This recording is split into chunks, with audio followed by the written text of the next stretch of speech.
We're here with the legend, Marshall Faulk. How you doing today, Marshall? I'm good, and you? Not too bad. Did you enjoy your trip to Toronto? Yeah, it's fun. It's always fun when I come up here. Oh, you've been up here before? Yeah, great place to visit. Beautiful, beautiful. Let me ask you a question. In today's NFL, what running back would you say is like yourself right now in the premium running backs that you see? I look at Brian Westbrook, and you know, I don't say that other guys can't do it. I just think that the way Philadelphia uses Brian is very similar to how I was used when I was with the Rams.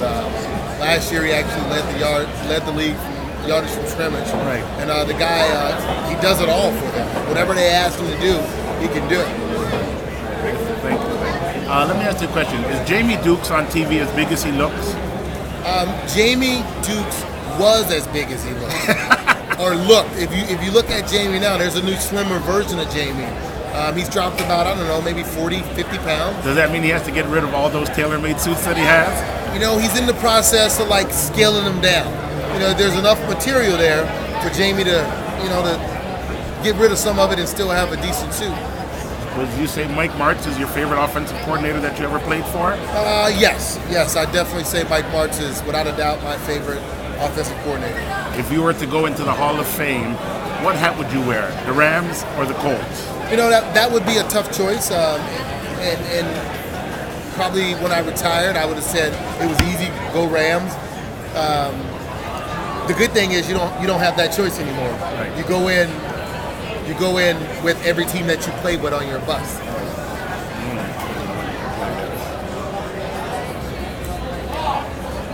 Ask your question. Ask your big question. Oh, my big question. Oh, yeah. I was reading in the St. Louis Dispatch that you made some comments about Steven Jackson and his holdout.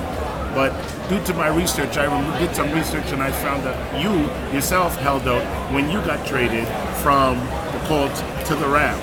So isn't that like kind of counting out the kettle black there, that you would question a man holding out? I know you said that in the report that I read that, that the Rams should not give him that much money because he hasn't played a full season, he's injury prone and stuff like that. But isn't that kind of calling the kettle black there? I don't think so. Well, if you think about the fact that I was traded in my trade when they decided to trade for me, right. I explained to the Rams that I would not be traded unless I had a new deal. So that was that. And my comments about Steven had nothing to do with Steven. It had to do with the Rams and their organization and where they were going.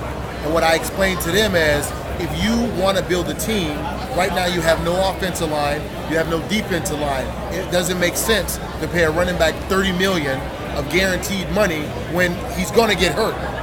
There's no one to block for him. Your line is banged up. Orlando just coming back. They just traded and got a guy from Tennessee.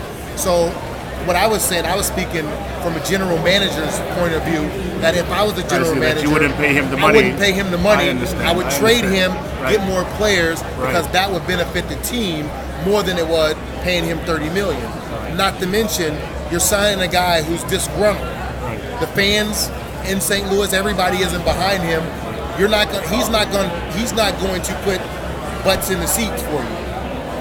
When you're a bad team, you need to sign players that's going to make people want to come watch your bad players. I understand that. And how do you feel about Isaac Bruce leaving St. Louis the way he did and going to San Francisco? It's funny, to watch Isaac playing another uniform, let alone the San Francisco uniform, is very weird. But it's football. I mean, we got Brett Favre at the Jets.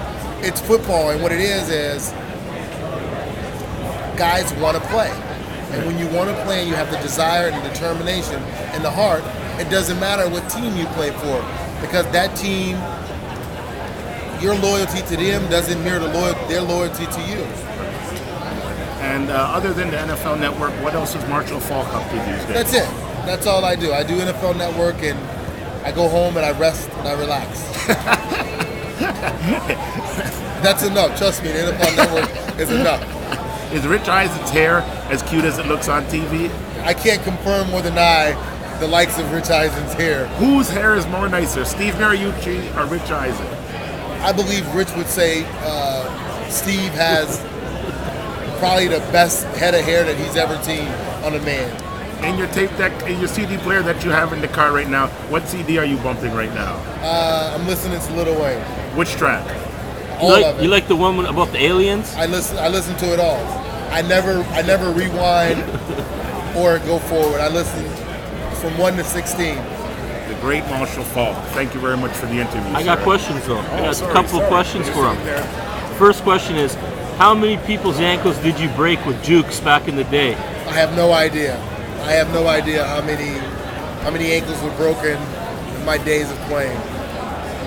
In '95, when Cordell Stewart did that move that should have got a penalty, and then the Steelers went to the Super Bowl, was that your year? You mean when Cordell ran out of bounds in the back of the end zone? That's right. And they didn't. I guess you didn't forget that. No, I just remember what you're talking about. I always look at it to human as error. You know, I'm pretty sure in the year that we won the Super Bowl, you know, Tampa felt like they should have won. That's always the case, and you live with the decisions that are made. You know, it's all in karma. So tell me about gaming. How long have you been gaming for? I used to be a very heavy gamer. I have a 13-year-old son that's he took over. I can't play it. He can't have me on the game when I'm trying to get him off the game to do homework. Did you used to go on the road and bring like the Xbox or the PlayStation in your bag and all that? Wherever I was, the games traveled with me.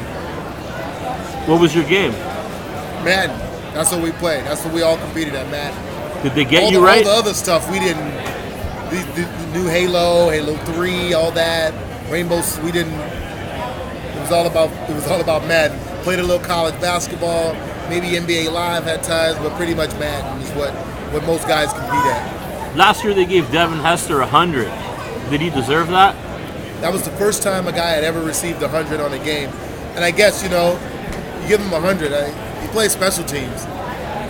You know, I'm sure my first game in the NFL, I was 100.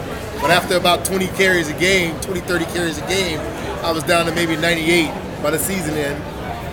You're a 3-down back. They don't have guys like that anymore. Pretty much, you know, and there's guys that can do it. I just don't think the league, I don't think that's something that they want to do anymore. They want to platoon, they want to have guys do special things. Any comments about the Bills playing some games in Toronto? It's good. It's anytime you can go international and venture out to Canada or Mexico or go over to London and play games, just spreading the word of what I feel is the best game in the world. So what's the rest of the life? What's the plan you got written down for Mr. Faulk? What are you going to do? That's it. I broadcast and I raise my kids and I enjoy life. That's why I played all those football games. What are you going to do in Toronto tonight? Nothing. Nothing at all. Anything to say to the people of Canada? What's your take on Canada? You said you like coming to Toronto. What do you like about Toronto? Canada is a very hospitable place. I'd have to say every time that I've been here, whether it be fans or just people that you meet out, people are engaging. They'll talk to you, and Toronto is actually a fun place, a fun town. You can get in trouble here, easy. How does Marshall get in trouble? I don't. How did you get in trouble? I don't. Always been a good guy? I didn't say I was a good guy. I just said I don't get in trouble. All right, we're going to end it with that. Appreciate your time. All right.